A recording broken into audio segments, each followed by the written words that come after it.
tipo de libros que tratan de la literatura hispánica, si se traducen al inglés y las personas que lo van a leer no conocen las fuentes porque no están traducidas y demás, o sea, lo que habría que hacer es como una versión distinta, porque esto está pensado para el público académico y escritores actuales, ¿no? Eso es una problemática un poco distinta a los, digamos, libros de ficción y demás, que la traducción debe de ser tal cual, ¿no? Pero los libros de investigación muchas veces hay que adaptarlos a otro público, ¿no? Y este está pensado para personas que puedan conocer esta literatura que solo muy parcialmente está traducida.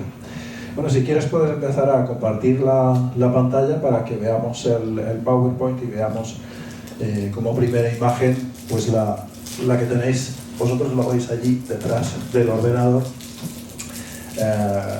que es este libro, que es una consecuencia de la visita de Vicente Luis Mora a nuestro departamento de lenguas románicas y clásicas de la Universidad de Estocolmo. Tú viniste como profesor visitante, investigador visitante en el 2017, y según diste clases y diste conferencias y tuvimos muchos encuentros, era la época anterior a la pandemia, en la cual pues entre clase y clase pues te encontrabas en los pasillos, te encontrabas en las cafeterías, y poco a poco allí fuimos viendo de que teníamos unas ideas que eran comunes, y unas tanto teóricas como del corpus de textos que estábamos leyendo, ¿no? Y tú escribiendo. Me acuerdo además, una de las condiciones que dijiste de aceptar en el proyecto es que no escribiéramos sobre ti. Y eso creo que lo hemos respetado, no sé. Igual se ha colado hay menciones, pero vamos, hay menciones igual que hay menciones entre nosotros y demás. Y bueno, agradecer sobre todo a los editores y a María Pizarro en particular, porque la verdad es que lo más difícil que teníamos al final con todo este gran proyecto de muchísimas ideas era un título, que nosotros teníamos un título que parecía una novela, que con una cantidad de términos que nos dijo la editora, digo, esto así no se puede publicar porque esto no lo puedo pronunciar ni yo. Y estuvimos en una reunión de 2 horas discutiendo, bueno, por un lado la imagen del libro y por otro el título, ¿no? Y entonces allí nos dimos cuenta también como académicos de la parte editorial, porque claro, hay muchos títulos que ya están pillados, que ya no se puede, porque dimos algunas propuestas, pero claro, ella como editora tiene su banco de datos y dijo, no, esto ya se publicó con este título que es muy parecido, etcétera, etcétera. Y al final nos quedamos muy contentos con este título, y la verdad es que se lo debemos de dedicar a María Pizarro, que con su capacidad y experiencia de editora, pues encontró tanto una imagen como un título que era aceptable, ¿no? Y bueno, el proyecto nació en un principio que iba a ser de nosotros tres, y como tú, Vicente, eras el profesor invitado, puedes pasar a la siguiente imagen. Pues la primera parte es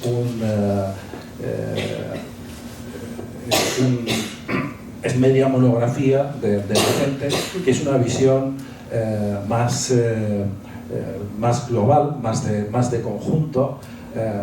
Por un lado, un poco el tipo de distant reading, de lectura a distancia, de tratar de ver tendencias en un conjunto grande, y después la segunda parte, en principio íbamos a hacerla Juan Carlos y yo, pero después fuimos viendo que nuestros entonces doctorandos, algunos de ellos, ya puedes pasar a la siguiente, son doctores. Azucena Castro, que es una de las que participan en esta segunda parte, ya es doctora.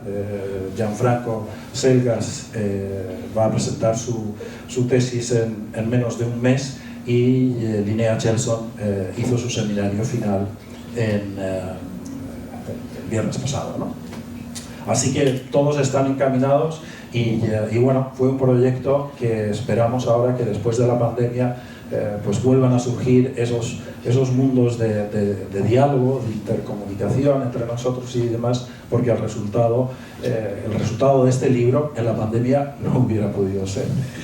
Así que vamos a pasar entonces a presentar el libro y como no están todos, porque además entonces iba a ser muy largo, pero la primera parte, que es la parte más larga de Vicente, vamos a empezar con ella y después yo y Juan Carlos vamos a presentar nuestros sendos capítulos, que son la segunda parte, digamos, del libro son más estudios de caso, mientras que la primera parte es esta visión general, panorámica, de la literatura hispánica contemporánea. Es importante decir que hay autores tanto españoles como hispanoamericanos en el corpus que analizamos, porque hoy en día, en la época global y postnacional o transnacional o ¿ves lo difícil que es la palabra?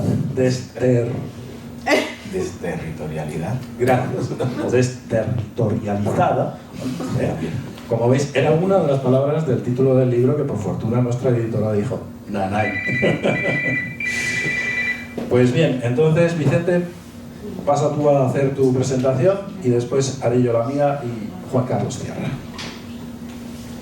Y bueno, pues yo quiero comenzar, por supuesto, pues en primer lugar, pues dando las gracias por orden a Alberto y al Instituto Cervantes de Estocolmo por su hospitalidad, por recibirnos aquí. En segundo lugar, quiero también daros a Juan Carlos y Ken las gracias personalmente a vosotros dos, porque sin vosotros esto no hubiera tenido lugar, sin vuestra confianza y sin el apoyo para que, bueno, la generosidad que tuvisteis aceptando mi propuesta para investigar allí en Estocolmo, que me parecía un lugar idóneo por vosotros, por la propia estructura, digamos, de Suecia como país receptor de numerosas voces hispanoamericanas que han llegado y siguen llegando a Suecia, generando un tejido literario que me parece fundamental, ¿no? Aparte, por un hecho paralelo a este, que es dentro de esa dimensión de literatura mundial, que es un tema que se toca en algún tema del ensayo, pues Estocolmo está en el centro del debate de la literatura mundial, precisamente por el premio Nobel y todo lo que genera, y en realidad por todo lo que simboliza, en realidad el premio, que es una ciudad idónea, como sería a lo mejor también París, o como sería un Shanghái o Nueva York, para hablar y para estudiar estos temas, ¿no?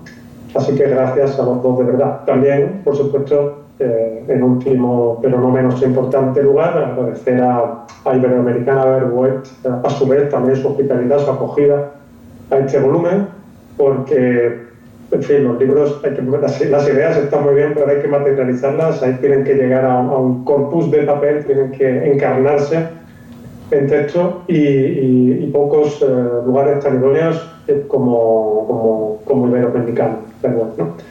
Aparte, como habéis comentado, el trabajo de María Pizarro siempre es una garantía en todos los sentidos, de rigor, de precisión, y bueno, pues el resultado ha merecido la pena. Creo que el volumen es un volumen sólido en todos los sentidos de la palabra, y bueno, es un volumen un poco especial, pero creo que lo es precisamente también porque es muy especial y muy heterogéneo, y es muy difícil de asir el objeto que estudia, o mejor dicho, el conglomerado de objetos que estudia, porque no puede decirse que este libro estudie una sola cosa. En realidad lo que estudia es una red, es un tejido, es un rizoma, o la metáfora que consideréis más oportuna, pero hay una obviedad. Esa obviedad que me parece, y así lo defiendo en mi capítulo, hay una obviedad, que es que el mundo literario en castellano está archicomunicado, está más comunicado que nunca, hay más enlaces y más tipos de enlaces y de vínculos que nunca.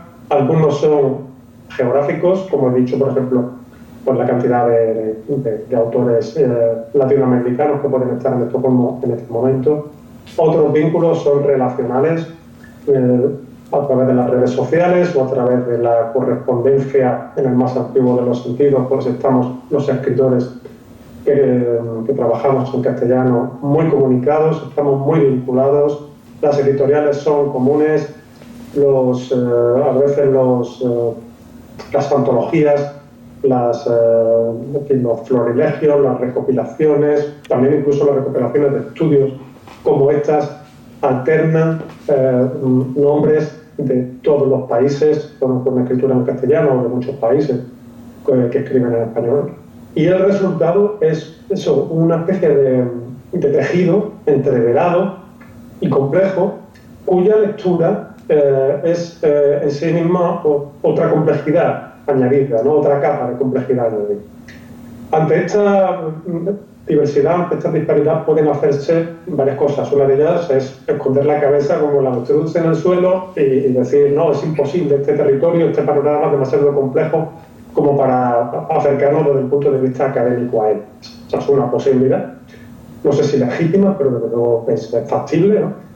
Creo que la otra, más responsable seguramente desde el punto de vista académico, es intentar, dentro de las limitaciones generales, especiales, metodológicas y por supuesto personales que podamos tener los investigadores, acercarnos, afrontar ese problema e intentar hacer luz, aunque solo sea para que nuestro arrojo, nuestro temerario intento pueda servir de estímulo a otros investigadores a lanzar propuestas que complementen, que nieguen, que refuten nuestra propuesta.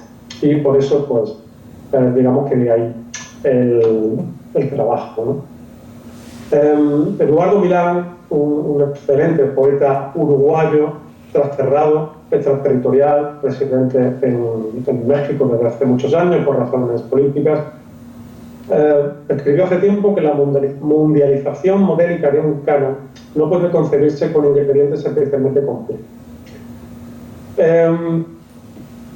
Uno de los temas que yo abordo en mi parte es precisamente esta tensión entre algunos conceptos que, digamos, que son de diferente espesor y que, sobre todo, que tienen un límite muy borroso.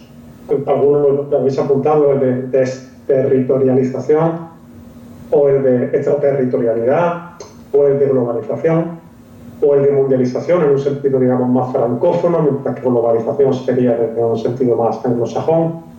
El concepto de posnacionalidad, que también es muy problemático, que lo tocamos tanto en mi parte como también lo tocan Juan Carlos Siquén en la suya y en la introducción del libro.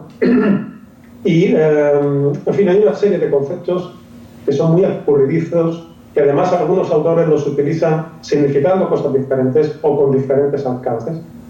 Y una de las grandes tensiones que hay, sobre todo cuando se hace el estudio de la extraterritorialidad literaria desde el punto de vista de la literatura mundial, es el tema de cómo algunos autores consiguen, digamos, una dimensión más internacional, reduciendo la complejidad de las obras. Creo que se entiende bien, creo que no hace falta explicarlo demasiado, pero aquí lo apunta Eduardo Milán y es precisamente uno de los temas que se toca en la parte metodológica de mi contribución, cuando, utilizando una expresión de Pierre Michon, él distingue pues, precisamente esa literatura globalizada como una literatura menor, una literatura de poca calidad, pero muy comercial, y Michon, el escritor francés, la opone a una literatura universal. Universal en el antiguo sentido, universal en un sentido kantiano, universal en un sentido incluso de literatura mundial, de Goethe, ¿no? el autor alemán. Y esa contraposición es uno de los temas que analizo, ¿no? Hasta qué punto es posible que una obra alcance dimensiones universales, además en una lengua, en una lengua potente a nivel global, como es la española, pero que está minorizada en términos de industria editorial mundial, donde, por supuesto, los mercados, sobre todo el anglosajón, pero curiosamente el francés es una industria muy potente, no solo en cantidad, sino también, digamos, en la repercusión, digamos, en el capital simbólico que maneja la literatura francesa y que puede verse muy claramente en el reparto, digamos, de los grandes premios internacionales, ¿no?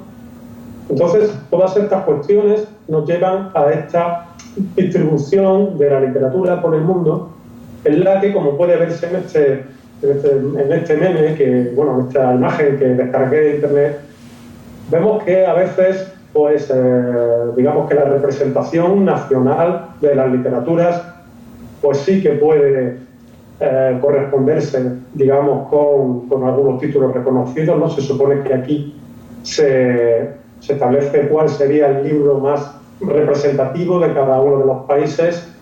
En España hemos tenido suerte porque nos toca Don Quijote, que, en fin, creo que estaremos de acuerdo que vamos por inmejorable camino, ¿no? Pero, bueno, en algunos otros casos, seguramente en algunos otros países, pues a lo mejor, por ejemplo, en Rusia aparece también Guerra y Paz de Tolstoy, podría ser muy representativo. Me mataron Ruiseñor en Estados Unidos, Pedro Páramo de Juan Rulfo en México. Pero bueno, en algunos otros casos sería a lo mejor más polémica cada una de las decisiones tomadas, ¿no? Pero la literatura tiene este poder simbólico, tiene esta ligación muy directa, como ya estudiaron Ángel Rama, Beatriz Arlo y otros teóricos, una relación muy directa con los nacionalismos, sobre todo a partir del siglo XIX, con la construcción de las nacionalidades.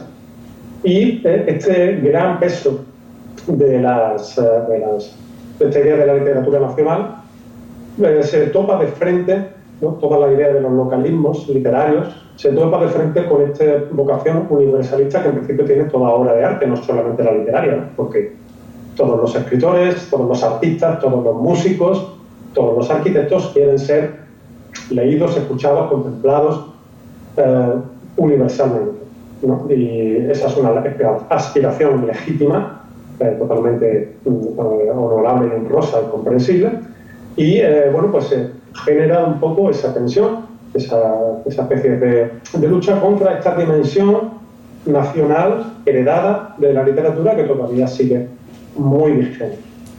Entre medias de esos localismos y de esos universalismos o de esos globalismos, nos encontramos con dos tipos de pulsiones: la pulsión nómada y la pulsión de pertenencia, que son dos pulsiones, por supuesto, que pueden encontrarse en cierto momento, porque a lo mejor para una persona que se considere nómada a sí misma, a lo mejor su pertenencia es esa errancia, ese movimiento internacional, y a lo mejor la pertenencia de una persona puede lograrse en un país diferente al suyo, como hemos visto en el caso de Eduardo Milán, y veremos luego en algunos otros ejemplos, ¿no? Y en el libro se ponen muchísimos casos de escritores que han encontrado su lugar de vida, su ambiente más propicio, fuera de su país de origen por distintas razones, a veces voluntarias y a veces involuntarias o impuestas desde fuera, como en el caso de los escritores exiliados. Aquí pongo dos ejemplos de estas dos pulsiones, la nómada y la de la pertenencia. Uno es Jordi Teva, un conocido autor de viajero, autor de viajes de libros, que publicó El Impulso Nómada el año pasado, que comienza con esta frase, ¿no? Un día me iré y no me veréis más. Es lo que Jordi Esteva les decía a sus padres cuando era niño, y durante buena parte de su vida, que ha sido efectivamente regida por ese impulso nomádico, ha sido una promesa cumplida por parte del autor. Frente a ese impulso, nos encontramos con esta antología publicada en Estados Unidos, se llama Pertenencia, narradores sudamericanos en Estados Unidos, de Melanie Márquez y Emilio García, donde precisamente se examina la nada pacífica cuestión de cómo estudiar y cómo contemplar, cómo verificar la identidad de esos centenares, y cuando digo centenares no estoy exagerando lo más mínimo, de escritores que escriben en español, pero que viven y que llevan a lo mejor décadas viviendo en los Estados Unidos. O sea, son incontables, muchos de ellos, por supuesto, están vinculados a la experiencia universitaria, es decir, son profesores, pero como en Estados Unidos hay, si no recuerdo mal, como unas 5.000 universidades, y en muchas de ellas hay departamentos de español, o por lo menos hay asignaturas de español como lengua extranjera, porque es la segunda que suelen escoger los estudiantes estadounidenses. Pues esto supone muchos miles de profesores de español, lo cual supone inmediatamente cientos de profesores que además son escritores más o menos profesionales, con más o menos recorrido, con más o menos impacto, pero ahí, pues, no sé, podemos recordar, de pronto se me ocurren los nombres de Mundo Pasolán, de Lindia Zemboraín, de Marta López Loaces, que está estudiada en este libro, de Sergio Sechfek, de todos esos escritores, algunos de ellos radicados en programas de escritura creativa en español, con que los hay en Iowa, los hay en NYU, en Nueva York, los hay en Houston, y creo que también hay algo en la Universidad de Cincinnati. Y luego incluso en la Universidad de El Paso, Texas, hay un programa muy curioso de escritura creativa bilingüe, en inglés y español. Pues todos estos factores crean una situación un poco de excepcionalidad. ¿Qué son esos escritores en español? Chilenos, argentinos, españoles, bolivianos, mexicanos, que viven, trabajan, escriben en Estados Unidos. ¿Qué son? ¿Son hispanos? ¿Son chicanos? ¿Son simplemente extraterritoriales de sus respectivos países? Esto genera muchísima polémica, más que polémica, debate, ¿no? Debate intelectual, debate de ideas. Y, por ejemplo, Pablo Brescia, un escritor y profesor argentino, radicado en Estados Unidos desde hace tiempo, tiene una serie de estudios y de trabajos en este sentido, ¿no? Y pues este sentimiento de pertenencia o de no pertenencia también es una constante en que estudiar. Eduardo Halfon, el escritor guatemalteco, voy a intentar, a ver si puedo mover la cámara. El escritor guatemalteco, que lleva muchísimos años residiendo en Estados Unidos, pues cuando en una entrevista le preguntan por su relación tardía con la escritura y dice Halfon que fue un accidente debido a la frustración, quizás, o a un sentimiento de no pertenencia, de desubicación. Yo estaba en Guatemala después de haber vivido mucho tiempo en Estados Unidos. No había perdido completamente el español, pero tampoco me sentía cómodo en mi lengua materna después de tanto tiempo en Estados Unidos. En mi caso, la crisis se sentía más aguda por mi desubicación en el lenguaje, en el país. Y bueno, en la universidad me dijeron que si quería tomar cursos de filosofía, también tenía que tomar cursos de literatura, que la carrera era, y según entiendo sigue siendo, filosofía y letras. Y el golpe fue inmediato. Yo tenía entonces 27 años y descubrí la literatura y me convertí en lector por accidente. Es decir, aquí tenemos un ejemplo clarísimo, explícito, reconocido por el autor de cómo la tensión entre la situación de extraterritorialidad y la desubicación, las faltas de pertenencia, acaban fatalmente, evidentemente personas predispuestas para ello, en la literatura, en la escritura, ¿no? en una dimensión en la cual el texto hace las veces de un poco de demiurgo, de la transformación, de la superación, de la aceptación. Y ese tipo de testimonios y de rastros es muy fácil de seguir por el abundante número de testimonios que hay. Y en mi contribución a este libro recorro muchos de estos casos y muchos de estos testimonios. Luego hay otra serie de escritores, a ver si me está por aquí, que han hecho precisamente de una cierta situación de desarraigo o de desubicación parcial de la experiencia de escritura. Hay diversos tipos y diversas formas de acercarse a ellos. En el libro se mencionan varios, aquí simplemente me voy a centrar en dos para no quiero alargarlo demasiado, en dos de ellos que son el de César Notteboom y el de John Palahiri. Notteboom es un autor que también tempranamente advirtió a sus padres que se iba y que no iba a volver, y efectivamente muy joven cogió una mochila y ya nunca volvió a su casa. Y residente en una de las islas de Mallorca, desde hace ya bastantes años, ha sido uno de los escritores extraterritoriales y nómadas por excelencia, viajero, y que ha hecho precisamente del tema de la extranjería, de la no pertenencia o de las pertenencias elegidas, el motivo central de su escritura, que es una escritura muy sólida, muy reconocida por su calidad en todo el mundo. El caso de Jhon Palahniuk a lo mejor no es una literatura de tanta calidad como la de Fernando Tebún, se parece, o sea, se incardinaría más bien en la literatura de tipo globalizado que comentaba Pierre Michon, ¿no? Un poco más que rebaja sus expectativas de calidad precisamente para obtener un mayor público, ¿no? Una mayor atención de los lectores, pero tiene bastante mérito porque Jhon Palahniuk ha cambiado de lengua narrativa 2 veces. O sea, no una como Joseph Conrad o como Samuel Beckett o como Nabokov, no, ya lo ha hecho 2 veces, ¿no? Lo ha hecho si no recuerdo mal, de su lengua hindú natal a la inglesa y de la inglesa a la italiana, si no recuerdo mal, y si no, pues el orden es inverso, pero yo creo que es este orden que les estoy diciendo.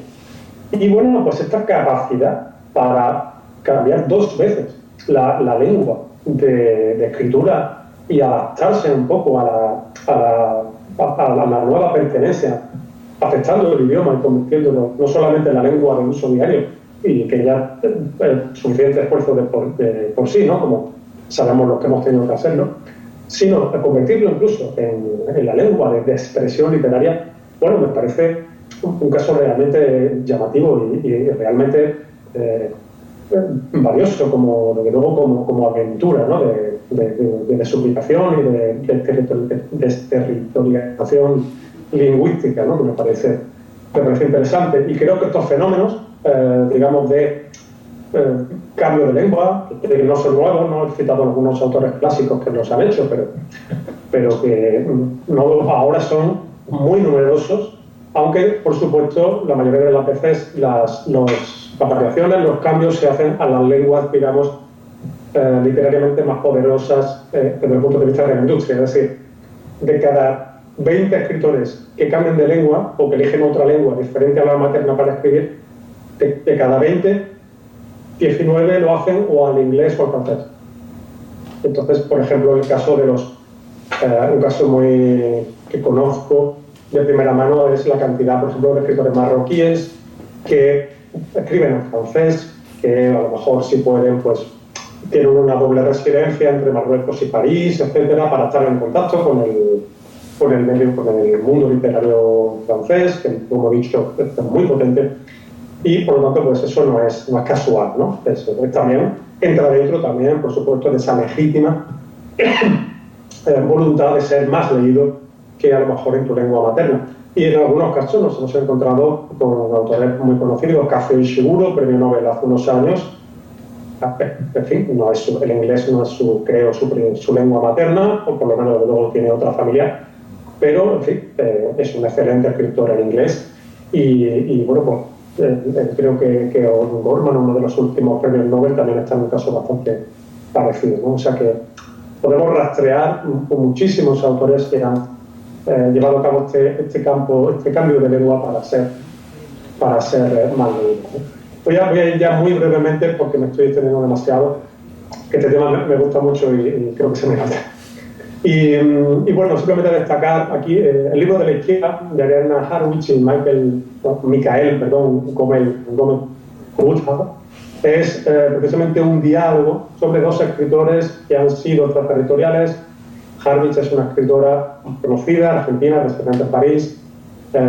Michael Gómez es un escritor alemán, creo que es francés de nacionalidad, aunque viene de familia española y alemana, y ha pasado buena parte de su vida en Buenos Aires viviendo, y durante un tiempo se negó a volver a Francia y cambió también de lengua de escritura y de trabajo, ¿no? Por el español. Y en este libro, Desertar, un libro muy interesante, se recogen sus conversaciones sobre estos temas, sobre el tema de desertar de la propia cultura, de la propia lengua, para instalarse en un extrañamiento cultural y literario productivo. Y luego también, otro caso, es la española Mar Gómez González, que publicó el año pasado este libro, Una pareja feliz, donde Vemos aquí, en fin, una escritora que ha vivido mucho tiempo en Estados Unidos y decía en este libro, uno de sus personajes decía, mi figura no destacaba, no estaba yo por un lado y por el, o sea, no estaba yo por un lado y por otro el mundo. Me soltó un agradable sentimiento de pertenencia, un sentimiento que quería explorar yo sola. Y lo curioso es que ese sentimiento de pertenencia se produce en una playa de un país caribeño durante una vacación. O sea, justo en el momento de normal, un poco de alienación, ¿no? De salirse del espacio propio para, en fin, para desubicarse, para extrañarse en el sentido etimológico de la palabra y disfrutar de unos días de descanso. Curiosamente, esta escritora desplazada extraterritorial es ahí justo en medio de una especie de limbo turístico, es donde encuentra algo parecido a una paz en la cual se puede sentir como perteneciente a, ¿no? Me pareció muy significativo. Y por último, simplemente apuntar para que vean ustedes cómo cambia, o bueno, cómo el elemento del topos, el elemento del lugar, ha ido ganando presencia con respecto al del logos. Aquí son los índices de 3 libros, Los detectives salvajes, de Roberto Bolaño, Brilla Mar del Edén, una novela excepcional de Andrés Ibáñez, y quizá una de las mejores novelas en lo que española de lo que llevamos del siglo XXI. Y el índice del último libro que les he comentado, de Mar Gómez González, Una pareja feliz. Si se dan cuenta, el elemento, el topos, el lugar donde suceden las cosas, marca muy poderosamente, ya desde los índices de los libros, de qué trata la novela, ¿no? O sea, la novela aparecen personajes, si se dan cuenta, en la novela de Bolaño, que es del 96, si no recuerdo mal, aparecen los personajes y dónde están. En la de Andrés Ibáñez, que es de 2007, aparecen los personajes, pero también, sobre todo, en dónde están, ¿no? Se explican muchos espacios. Y luego ya por último, esta novela del año pasado, de Mar Gómez, ya solamente aparecen los lugares, ya no aparecen ni siquiera los nombres de los personajes. Evidentemente es una muestra muy secada, pero me parece representativo de este paso gradual del logos al topos como uno, en fin, como para darle importancia a lo territorial como uno de los elementos definitorios de la literatura, sobre todo de la narrativa contemporánea que se escribe. Y bueno, yo creo que ya con eso lo dejo y ya pues, me he extendido quizás demasiado. Y Ken, pues os dejo a vosotros. Vale, muy bien. Bueno, como dije al principio, después de esta visión panorámica, en el libro la segunda parte son como una especie de algunos estudios de caso y en mi caso es una pregunta que me hago si se puede vislumbrar un cambio de paradigma generacional o un cambio de paradigma en la España contemporánea que va justamente de una literatura que va hacia lo global, la visión de España dentro de un mundo mucho mayor, y lo local que estaría representado por Trilogía de la Guerra, el primer caso, una perspectiva cosmopolítica del mundo y una perspectiva mucho más local, mucho más sociocorporal en el barrio local, en la novela de Cristina Morales. Pasa a la siguiente. Tenéis también los libros aquí, pero a mí me parece que es muy importante el ver en estos libros, pues esto, la portada nos dice muchísimo de cuál es la idea central de este libro. Si vemos el de Agustín Fernández Mayo, Trilogía de la Guerra, ¿qué vemos? Vemos una imagen de un ente que puede ser un ser humano, pero puede ser otra cosa porque su rostro y sus manos están entremezcladas con estas plantas, ¿no? El hecho de que no esté el rostro significa también pues, que no hay una identificación. Como lectores no nos podemos identificar con una cara, con una identidad concreta. También es un poco ambiguo, puede ser un cosmonauta, pero puede ser también un buzo, también por el tipo de traje que se ve, pues es un tipo de traje que puede guardar relación con un lagarto, es algo como tremendamente ambiguo. Y si miramos la portada de lectura fácil, lo curioso es que el título de la novela, que es lectura fácil, está en letra pequeña, y después en un color mucho más vibrante está esa especie de subtítulo que marca, pues con los 3 nis, un nihilismo fuerte, ¿no? Ni amo, ni Dios, ni marido, ni partido, ni de fútbol, a propósito de la Champions de hoy. También lo que es importante es que no hay una imagen, lo que hay son palabras. Y el lenguaje va a ser un elemento fundamental de la construcción ficcional de lectura fácil. Por supuesto, lo es también en Trilogía de la Guerra, es en todo texto literario, todo texto ficcional, el lenguaje es importante, pero aquí se nos marca desde la portada del mismo. Pasa a la siguiente imagen. Como digo, son 2 escritores de 2 generaciones distintas, Agustín nacido en el 67 y Cristina nacida en el 85. Las 2 novelas están publicadas el mismo año, en el 2018, y son sobre todo publicaciones que cada uno en su mundo son tremendamente complejas en sus construcciones, aunque son totalmente distintas y uno puede parecer más legible que la otra. Los 2 son apuestas de renovación ficcional muy grandes y ha despertado un gran interés nacional, internacional, tanto entre el público, se han leído mucho, bueno, eso dice que al menos lo han comprado, esperemos que también lo hayan leído. Ha tenido una gran repercusión en premios, en críticos y también en traducciones. Se han convertido en novelas que pertenecen a eso que se llama el mercado de la literatura mundial, ¿no? Esas cosas tienen en común y que permiten, por tanto, hacer también una comparación. Pasa a la siguiente. Lo que pasa también con ese cambio generacional es que indudablemente en los últimos años, en España concretamente, pero también en Hispanoamérica, ha habido movimientos sociales muy fuertes, ¿no? Está el 15M del 2011, que ya nos queda muy lejos, pero que fue un cambio, pero después sobre todo el movimiento social de los indignados y una cosa que es muy importante no solamente para comprender la novela española o hispánica actual y la literatura mundial en general, es que de alguna manera hemos perdido una sociedad de clases. Ya no se puede hablar de proletariado, pero sí se puede, no se puede, se habla continuamente del precariado, que es una consecuencia de la gran globalización y del neoliberalismo económico que impera, ¿no? Entonces la sensación de sentirse no solamente una minoría, sino una gran mayoría dentro de lo precario, es algo que es muy importante para comprender la novela de Cristina Morales, Lectura fácil. Pasa. Y aquí me tengo que poner de pie porque esto ya no lo veo aquí. Lo que voy a hacer ahora es en unas diapositivas pues marcar un poco las diferencias que yo veo en la perspectiva, en la manera de hacer literatura de estas 2 obras, ¿no?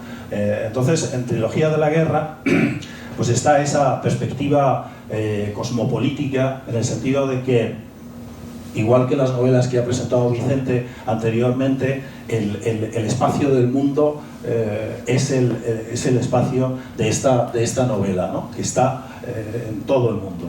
Y es una perspectiva que también se ve en la portada del libro, posthumana, en el sentido de que el ser humano ya no es el que tiene el control del mundo, el ser humano no está individualizado, sino que el ser humano está difuminado entre lo vegetal y lo animal y también en los distintos estratos geológicos que conforman la memoria del ser humano. En Lectura fácil, en cambio, los acontecimientos tienen lugar en un lugar muy concreto, en un barrio de Barcelona. Se remarca lo local, se remarcará, como vais a ver después, el lenguaje también local, y el enfoque es en lo humano, no en lo deshumanizado, como en la trilogía, y en lo humano marginalizado y subalterno, ¿no? La cuestión también de por qué los personajes tienen, bueno, distintos grados de discapacidad intelectual. Esto es muy curioso porque en una de las reseñas que se hizo del libro, que lo debió de hacer una socióloga, lo leyó tan al pie de la letra que dijo, bueno, es que aquí es justamente este es el problema que pasa y que tenemos los que trabajamos con las cuestiones sociales, etcétera, etcétera, ¿no? Y eso demuestra que, pero el libro, por supuesto, en la reseña que hizo, no lo leyó como ficción, ¿no? Entonces, o sea, eso demuestra la potencia que tiene el texto, porque para algunos lectores se ha convertido justamente, esto es lo que está pasando, esto es lo que hay que cambiar. Pero también tiene el sentido metafórico de que todos nos sentimos dentro de la novela por la capacidad lingüística que tiene y de que como lectores sintamos empatía con el texto, pues eso, como estos personajes marginalizados, subalternos, con discapacidad intelectual. Pasa, Vicente.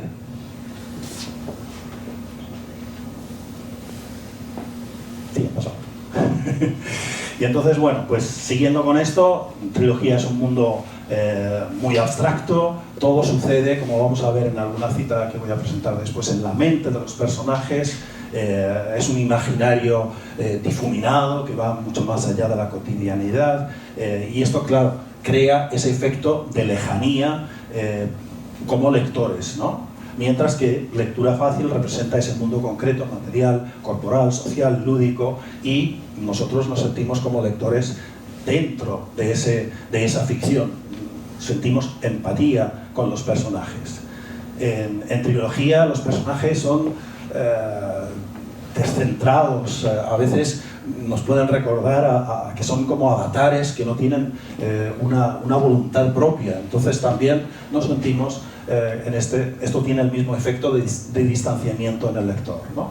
Pero los personajes de Lectura Fácil están descritos con mucho detalle, son personajes de carne y hueso, usan ese lenguaje coloquial con idiolectos particulares para cada personaje, o sea que distinguimos uno de otro, o sea que en la trilogía la técnica es precisamente la de difuminar lo individual, y esto pues también crea un lector activo, un lector disidente con la realidad política que se está narrando. Pasa, Vicente. Esto de tener a uno que pase en Málaga, y estando aquí, no está nada mal.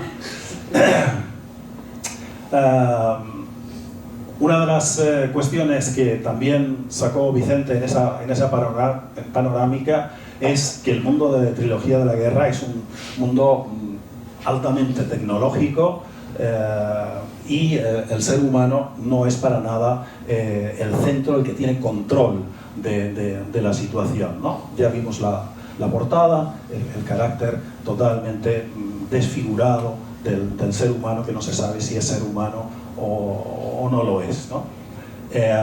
El tiempo no es ni casual ni lógico, es como una especie de flujo continuo en lo cual las distintas épocas no tienen una consecuencia una detrás de otra, sino que son como substratos geológicos, como él lo explica en otro de sus libros, y es un poco cómo funciona la mente en Internet, ¿no? Porque cogemos un teléfono y vamos a mirar el tiempo, pero viene un mensaje y vamos a otra cosa, etcétera, etcétera.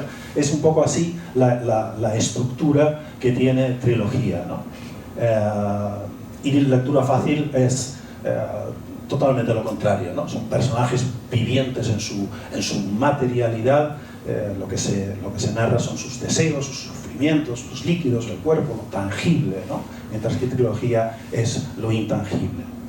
Y Trilogía tiene una metáfora recurrente que es la basura como estado ontológico, ¿no? La situación del ser humano tal y como es experimentado y hace experimentar al lector en esta novela, ¿no? Y el ser humano es prácticamente visto como una especie de resto en el cosmos, y que ha dejado distintos sedimentos en la geología de la Tierra, ¿no? Una especie de substrato.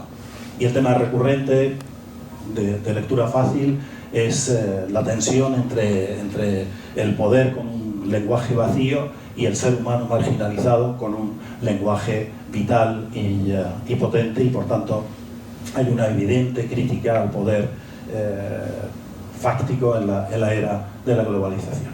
Pasa, Vicente.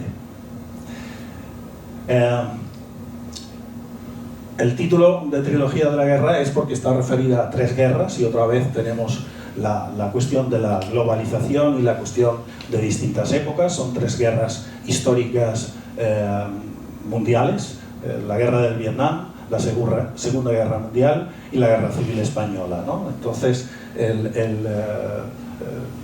trasfondo del texto ficcional es la guerra como fenómeno global y recurrente, independientemente del espacio y del tiempo, mientras que lectura fácil, la acción es del presente, con muchas perspectivas y acciones de personajes vivientes, pero la historia y las guerras y demás no existen, sino que las guerras son las del día a día, ¿no? Ahora bien, Trilogía de la Guerra no es una novela histórica, sino lo que muestra es cómo ese pasado global, esas guerras que todos que conocemos, no solamente por los libros de historia, sino porque cuando vamos a distintos sitios, pues hay monumentos sobre ello que nos recuerdan, que nos dejan esas huellas del pasado en el presente, ¿no? Y una característica muy importante de Trilogía es que la causalidad, como dije antes, no existe, sino que ha sido cambiada por la casualidad, ¿no? Y esto es también un poco lo que ocurre con Internet, ¿no? Que casualmente nos encontramos con esto, casualmente nos encontramos con lo otro, pero cuál es la lógica y la hilación de nuestros movimientos, eso se disipa, ¿no? En lectura fácil, en cambio, las acciones tienen una lógica muy causal y recurrente, que es la crítica al poder neoliberal con el lenguaje falso del poder liberal frente a la capacidad humana de expresarse con poder cuando se hace con un lenguaje vivo, ¿no? Pasamos a la siguiente. Esto para vislumbrar cómo el orden cronológico no tiene ninguna importancia en Trilogía, es que el primer libro que versa sobre, bueno, más o menos, que tiene como trasfondo la Guerra Civil Española, aparece en el libro 1, que están denominados como 3 libros. La segunda es la Guerra Mundial, la Guerra de Vietnam, y la tercera es la Guerra Mundial. O sea que hay un evidente juego con la no cronología en el libro, ¿no? Siguiente, Vicente. Y aquí, esto es un párrafo, es el párrafo inicial de Trilogía de la Guerra, y voy a tratar aquí en ese párrafito de vislumbrar cómo estas características generales de la novela se notan aquí, ¿no? Comienza. Damos por supuestas tantas cosas. La mañana del 15 de septiembre de 2014, habiendo desayunado y estando sentado en mi mesa de trabajo, el ruido de las obras de remodelación de la calle hizo que me olvidara de lo que en aquel momento estaba escribiendo, y se cruzó en mi cabeza, lo mental, algo que el día anterior había visto en la televisión, un reportaje en el que se afirmaba que 1/10 de la superficie terrestre se quema debido a causas naturales y que viene ocurriendo sin descanso desde hace más de 200 años. Se expande el tiempo, ¿no?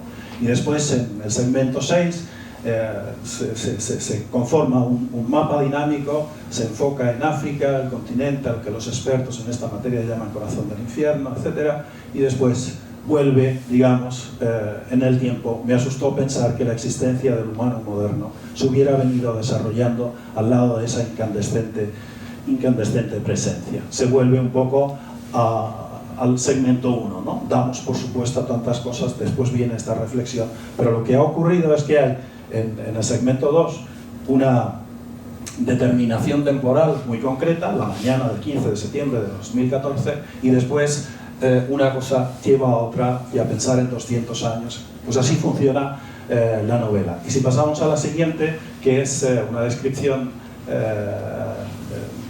esta que he puesto desde el principio de la novela, esta es del final. Oí un ruido en el agua. Pensé que se trataba del chapoteo de un pez de grandes dimensiones. No había transcurrido ni un minuto cuando, sin género de duda, unos cuerpos emergieron del mar. Al principio solo el tronco, Después se alzaron completamente y comenzaron a caminar hacia la orilla, directamente hacia mí. Me quedé tiesa. Debían de ser por lo menos una docena. Avanzaban pesadamente. Cuando alcanzaron la arena, cayeron de bruces. Todavía no sabemos aquí si se trata de animales, de monstruos, de personas, ¿verdad? Está todo desfigurado. La escena ocurre en la playa de Normandía. La escena de trasfondo, la escena histórica, el estrato al que se está refiriendo la novela es la Segunda Guerra Mundial y el desembarco en Normandía.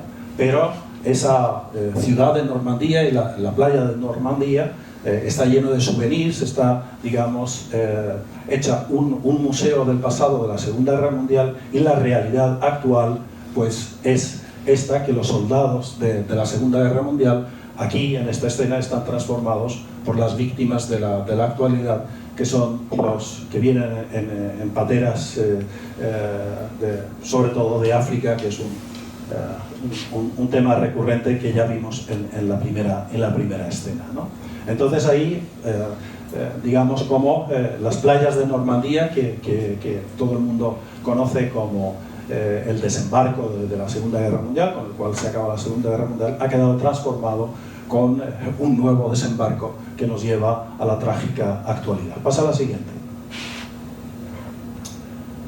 Entonces, ahora paso a mirar un poco la diferencia que hay estilística y de construcción ideológica en Lectura Fácil, y lo sitúo un poco en el contexto del debate actual, en el cual, pues como dije al principio, la cuestión de que no hay sociedades, no hay clases en la sociedad actual, y los excluidos ya no son siquiera una clase, ¿no? Sino que constituyen un problema.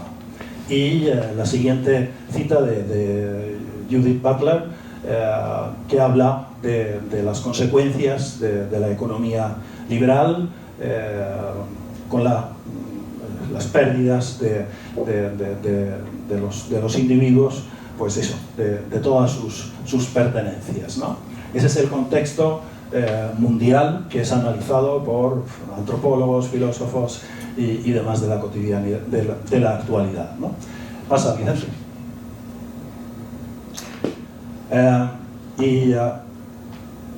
Toril Moy es una teórica noruega que está entre la filosofía y la teoría lingüística y la teoría literaria, y he marcado aquí una serie de características que me parecen que son importantes para comprender la dimensión que tiene Lectura Fácil, ¿no? O sea, por un lado, aprender un lenguaje es adquirir un mundo, y esto es algo que en inglés suena muy bien, ¿no? Word and word are intertwined. El mundo y la palabra están interrelacionados, ¿no? E imaginar un lenguaje significa imaginar también una forma de vida, ¿no? Pasa, Vicente. Y entonces, ahora unos ejemplos simplemente textuales de cómo funciona la mecánica lingüística de Lectura Fácil, y vais a ver directamente cómo estilísticamente es radicalmente distinta a los ejemplos que he mostrado antes, ¿no? Leo. Hablo de estas mis compuertas, y no lo hago en sentido figurado.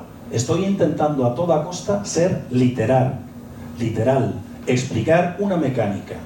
Cuando era pequeña no entendía las letras de las canciones porque estaban cuajadas de eufemismos, de metáforas, de elipsis, en fin, de asquerosa retórica, de asquerosos marcos de significados predeterminados, en los que mujer contra mujer no quiere decir dos mujeres peleándose, sino dos mujeres follando. Qué retorcido, qué subliminal y qué rancio. Si por lo menos dijera mujer con mujer, pues no, tiene que notarse lo menos posible que hay dos tías lamiéndose el coño. Pasa.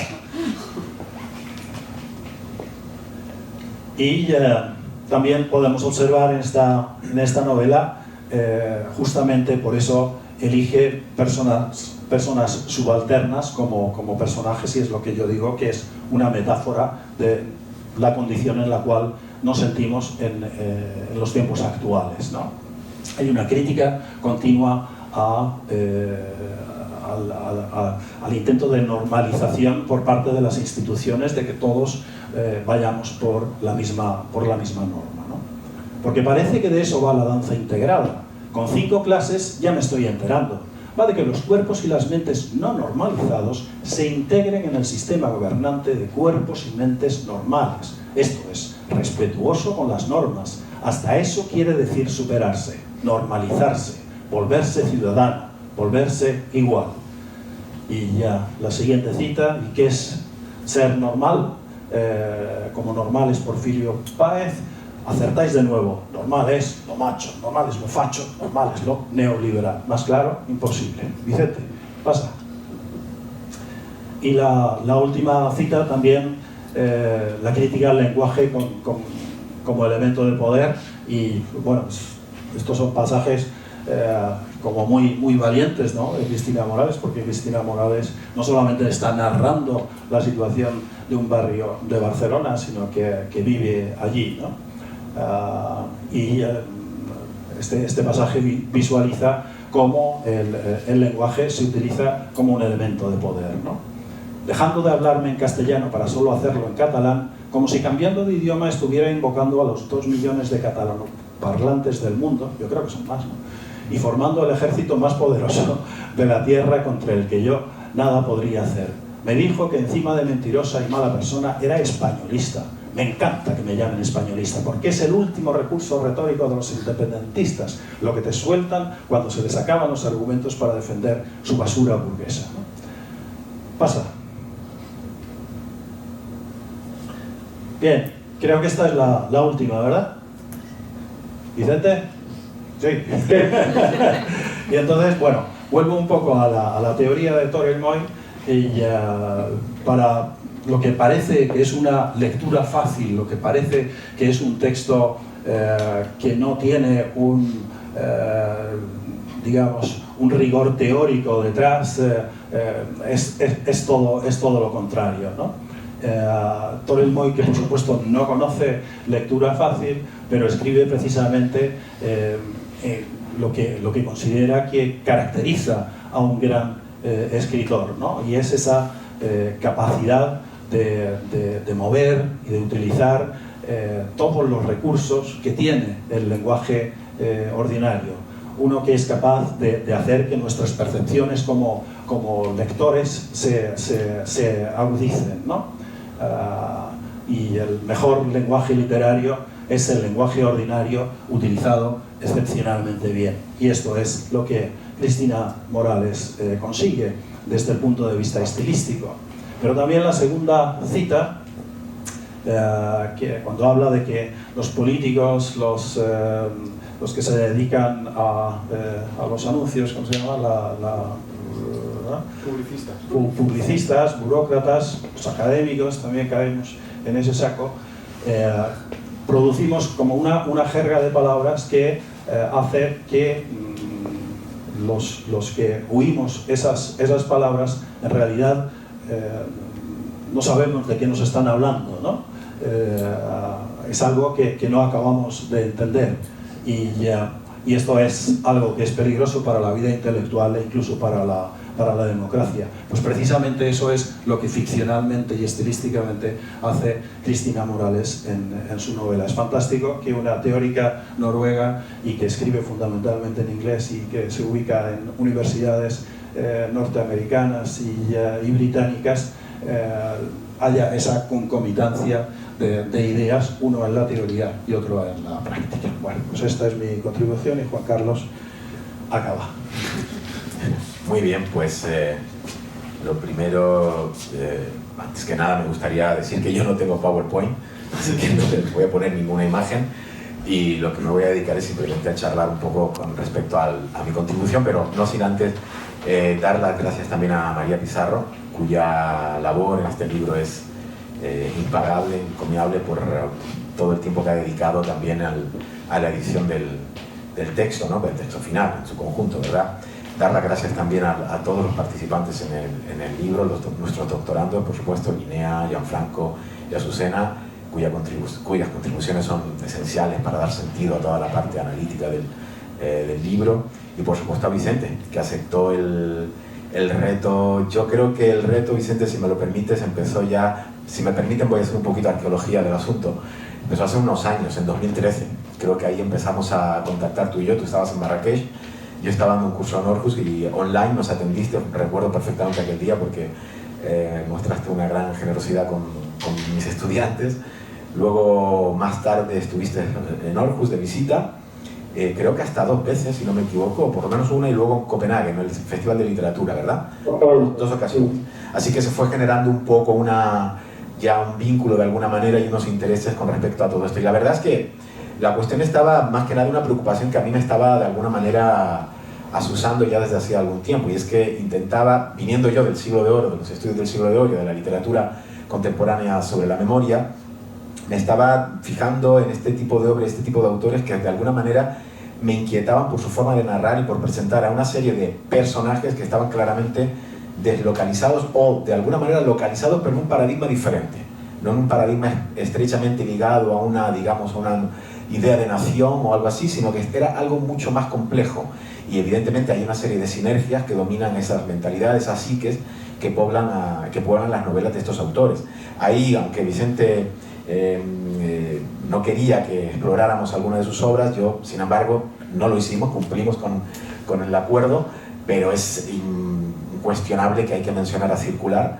De hecho, esa es la obra con la que yo empecé a interesarme por estos autores en general.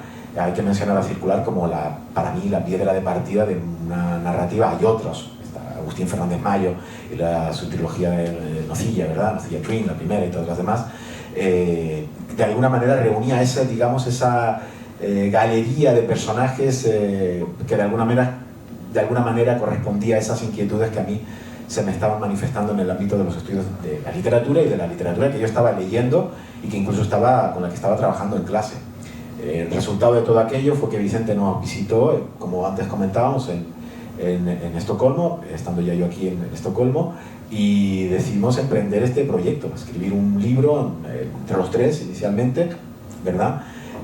Donde Vicente ocupara la mayor parte del libro, digamos una especie de texto crítico, etcétera, que presentara también un amplio catálogo. Vicente es un gran lector, es obvio, lee muchísimo. Yo creo que es uno de estos personajes, sí, es uno de estos personajes borgianos, ¿no? que habitan por el mundo, ¿no? Borges decía: algunos se jactan de lo que escribe, yo me jacto de lo que leo, ¿verdad? Entonces yo creo que Vicente es uno de esos, pero además lo sabe traducir perfectamente en obras literarias de alto calado. Y tengo que decir que también me interesó mucho, y por eso puse acento un poco en estos autores, la crítica que se hacía desde otro lado de la crítica literaria española en general, ¿no? Autores o académicos reconocidos que de alguna manera estaban interesados quizás en lo contrario de lo que estaba interesado yo. A mí me interesaba presentar ese nuevo paradigma, y esos otros autores de alguna manera estaban criticándolo, creo que de alguna forma, a veces incluso de manera muy injusta, o por lo menos con argumentos un tanto situados en un ámbito de lo canónico, en un segmento también de una literatura nacional, etcétera, que quizás me parecía menos interesante dados los tiempos en los que estamos, ¿no? Bien, llegando, digamos, eso es un poco ese recorrido que quería mostrar. Llegado al momento de escribir la contribución para el libro, me tenía que fijar en un autor, y evidentemente ya sabemos que no podía ser Vicente, y me fijé en uno en concreto que conocí personalmente hace tiempo en Salamanca, y que de alguna manera correspondía a todas esas características, o algunas de esas características que ya he señalado y que ahora resaltaré en cuanto a lo que produje en este artículo. El autor es Víctor Balcells Matas, es un autor catalán, doncs parla català, evidentemente, como lengua materna. Es un autor afincado, al menos intelectualmente, parcialmente, me refiero a sus estudios en Salamanca. Ahí estudió filología alemana, previamente había estudiado en un liceo italiano y escribe en castellano. Por lo tanto, de alguna manera había ahí 4 lenguas que circundan su formación, su escritura, y que además completan de alguna manera a un personaje, a un autor tremendamente interesante. Además me interesa mucho de él, me sigue interesando, que es un autor que no está en los grandes catálogos editoriales, no aparece en los grandes, digamos, en las grandes tampoco, digamos, textos de carácter crítico que recogen antologías o lo que sea a este autor.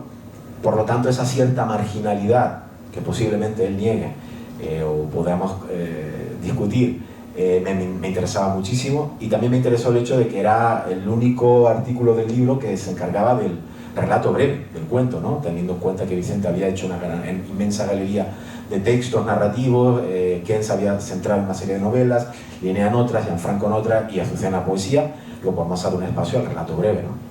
Entonces me pareció que era el autor ideal que de alguna manera respondía a esas inquietudes que ella había presentado y que incluso en su modelo de vida de alguna manera también tocaba mucho todos esos parámetros anteriores que he intentado mencionar, de esa deslocalización, etcétera, que me parecía altamente interesante para un libro como este, ¿no? La apuesta empezó también, el libro empezó por o el artículo mejor dicho, por una cuestión que me inquietaba. Evidentemente yo utilizaba la noción de lo postnacional y la utilizaba porque básicamente me interesa Habermas y su proyecto crítico idealista, si queremos llamarlo así, o su teoría crítica de alguna manera, y me interesaba precisamente porque de alguna forma estos autores para mí correspondían a ese paradigma, pero claro, había que definir de qué estamos tratando o de qué estamos hablando cuando hablamos de lo postnacional en términos habermasianos. En realidad todo es mucho más visceral de alguna manera, y lo digo en mi faceta de lector, y es cuando hace unos años, leyendo un libro de Habermas, me encuentro un pequeño párrafo donde habla básicamente dice casi literalmente, es curioso ver cómo el ser humano es la única especie sobre la Tierra que es capaz de matar y morir por la nación, ¿verdad? A partir de ahí todo esto lo apostilla con una reflexión que hace sobre Kierkegaard, cuando precisamente el filósofo danés escribe su obra máxima, ¿no? el Nela, en el siglo XIX, y hay una parte que dedica a Kierkegaard a hablar de lo que él define como el redactor responsable de su propia o de tu propia biografía.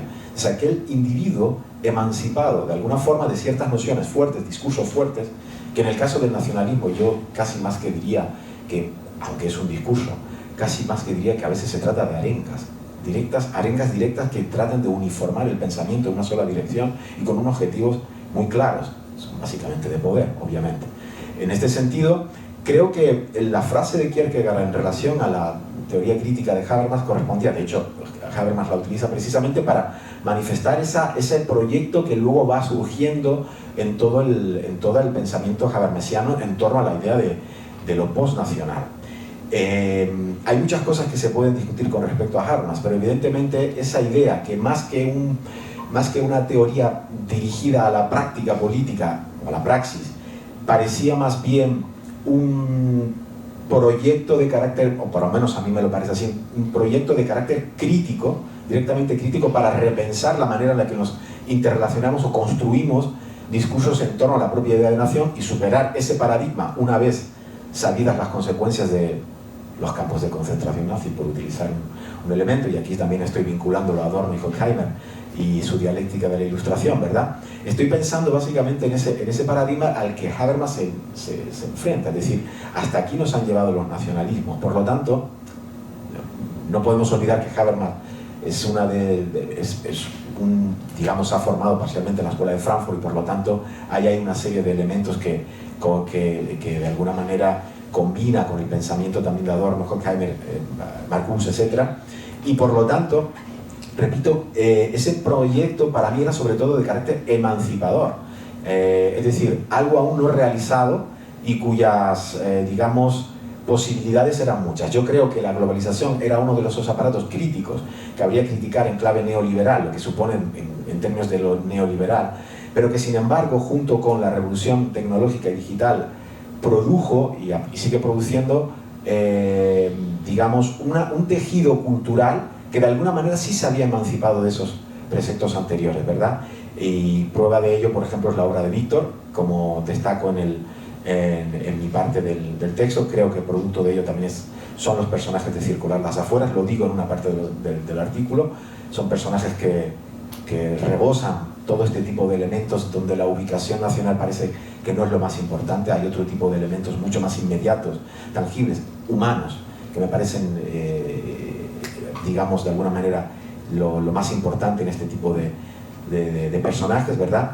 Y de alguna manera decía que la obra de Habermas servía un poco como esa, digamos, antesala crítica para repensar el mundo en clave postnacional. Ahora bien, y es algo que también comento en el artículo, menciono de hecho de una manera clara, que aparece en el título, que se trata de un postnacionalismo baldío. Y con eso simplemente quería hacer alusión que el proyecto habermasiano, de corte crítico, idealista, si ustedes quieren, choca directamente con una realidad incuestionable, y es el surgimiento de los potentes nacionalismos que hay ahora mismo en toda Europa. De los nacionalismos incluso más locales dentro de un propio Estado, como puede ser el caso del nacionalismo catalán, en los últimos años ya sabemos lo que hay, pero también de la respuesta que se da desde otra parte del Estado con el nacionalismo español, véase el auge de Vox, hace poco ha habido elecciones en Castilla y León, ¿verdad? Y lo que eso supone. Estoy hablando, evidentemente, estoy haciendo una clarísima vinculación entre la literatura y su componente ideológico-político, evidentemente. Aunque no sea a veces una literatura que se exprese en términos de lo político como tal, sin embargo, esas implicaciones como producto que surge, digamos, en un contexto determinado, también habla con ese contexto, también repercute en los discursos sociales y, por lo tanto, los nutre de alguna forma, también con ideas, con sus personajes, con sus galerías de personajes que pueden representar precisamente esas condiciones nuevas frente a todo esto que estamos hablando también del surgimiento de los potentes nacionalismos que hay en nuestro entorno actual. A mí, en ese sentido, me gusta mucho más, me parece mucho más interesante el término de Estado, pero eso es una cuestión que introduzco simplemente para escapar de alguna manera de la manera en la que el nacionalismo, estoy siguiendo a Calhoun y a Billy, han contribuido a forjar un discurso también de carácter uniforme. En ese sentido, recuerdo precisamente, Vicente Luis Mora nos vimos en Bruselas hace unos años, y creo que esto que voy a decir, Vicente, encaja con algo que tú también has comentado en algún momento, creo que hasta hace poco, un artículo tuyo, en alguna parte he leído algo, no recuerdo muy bien, donde decías en Bruselas, seguramente si tengo que reconocerme como miembro de una patria, esta es la lengua. Es decir, esa macrocomunidad que se expresa en una lengua y que podemos entendernos unos con otros, etc. Por lo menos, no sé si ahora reniegas de la frase, pero te garantizo que la dijiste en Bruselas hace 3 o 4 años. ¿Vale? Tomé nota.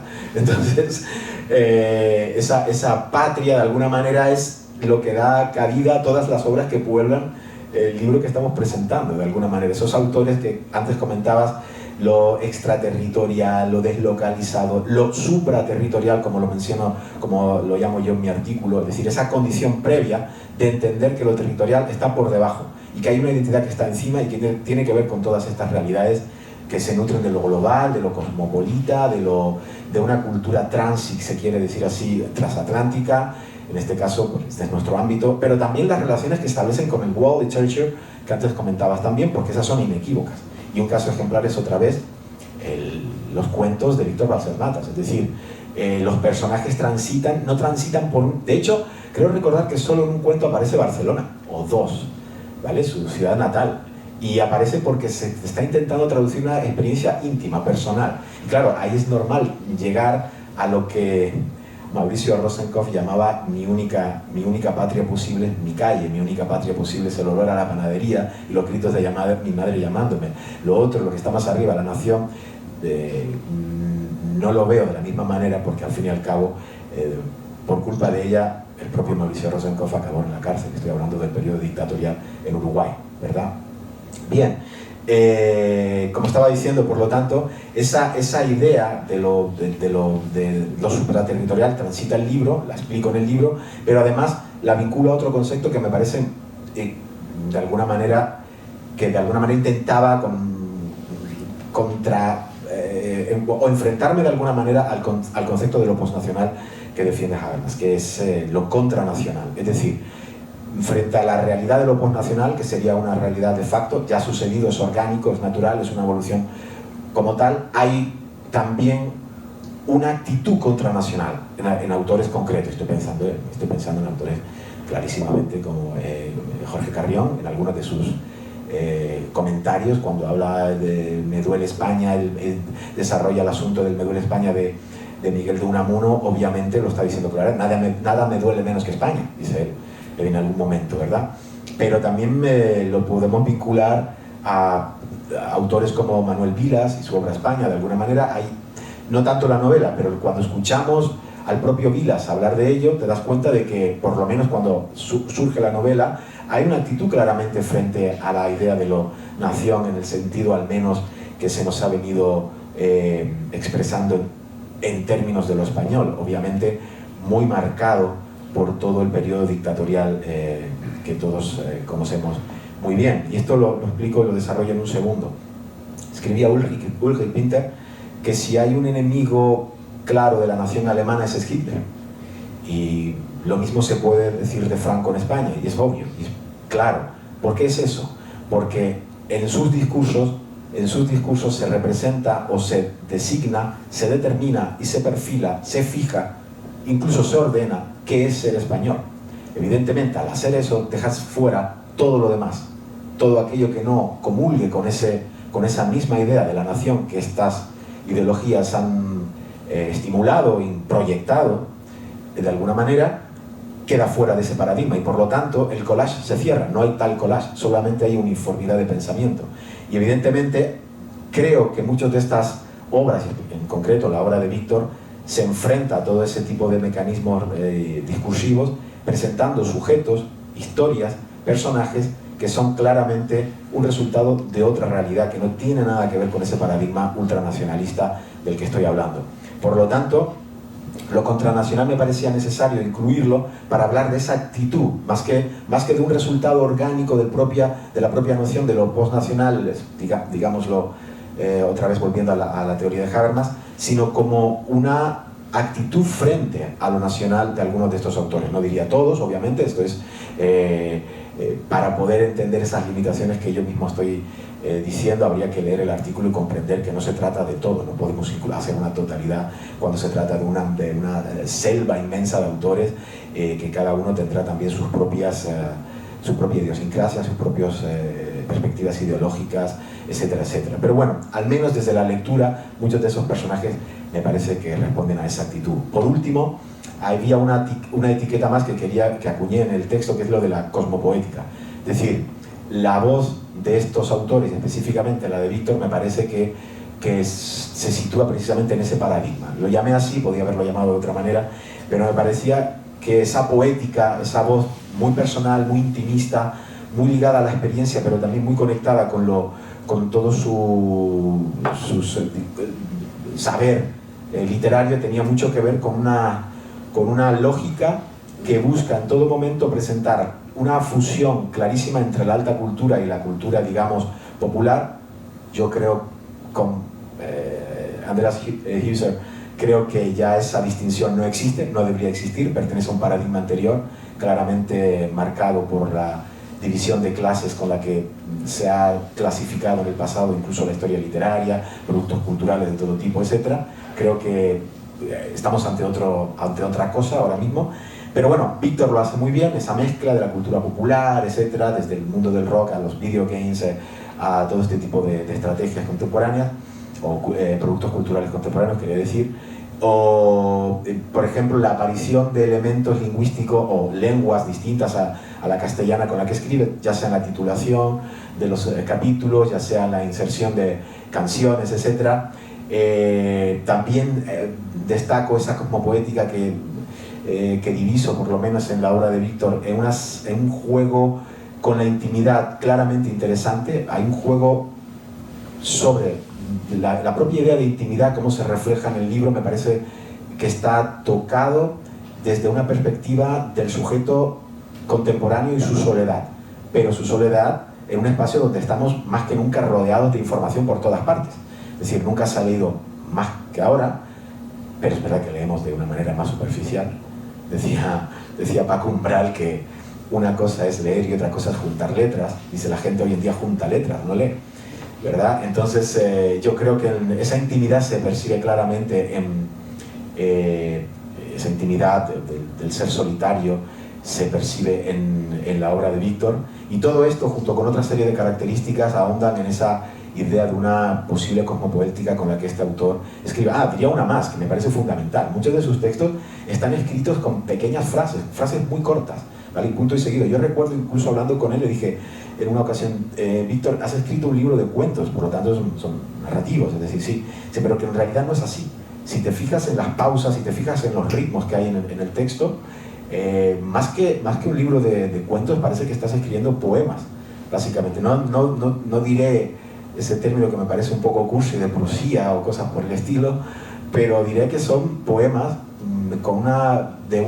escritos de una manera un tanto particular, en un formato narrativo. No pasa con todos los cuentos, pero sí precisamente con uno de los que analizo en el texto, que es el de Jenna Jameson, ¿no? Un claro ejemplo, o uno de los ejemplos más imponentes que hay en el libro de Víctor con respecto a ese tipo de estrategias emancipadas. Por lo tanto, mi contribución al libro básicamente habla de eso, es decir, de presentar la obra de un autor emancipado de esos discursos duros de los que hablaba antes, de esos discursos fuertes, de alguna forma, y que de una manera directa se relaciona también a través de estos conceptos que trabajamos todos a lo largo de todo el libro, con esta otra realidad narrativa que es presentada en la parte de Vicente, en los artículos que vienen en los estudios críticos que presentamos en la segunda parte del libro.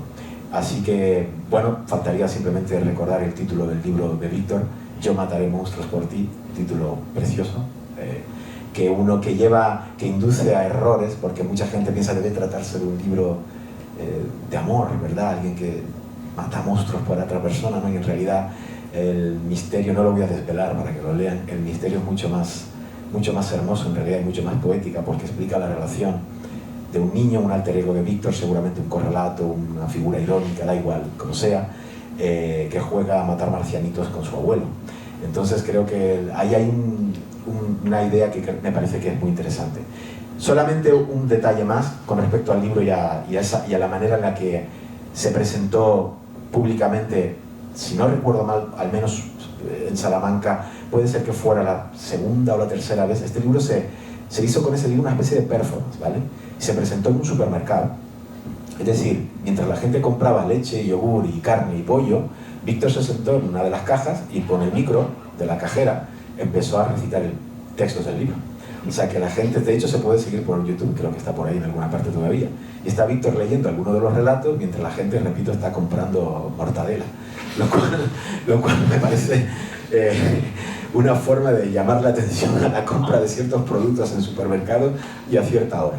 Bueno, tiene otro segundo libro después, Aprenderé a rezar para lograrlo, es un verso de Fonollosa, y actualmente creo que está trabajando en una novela que espero que tenga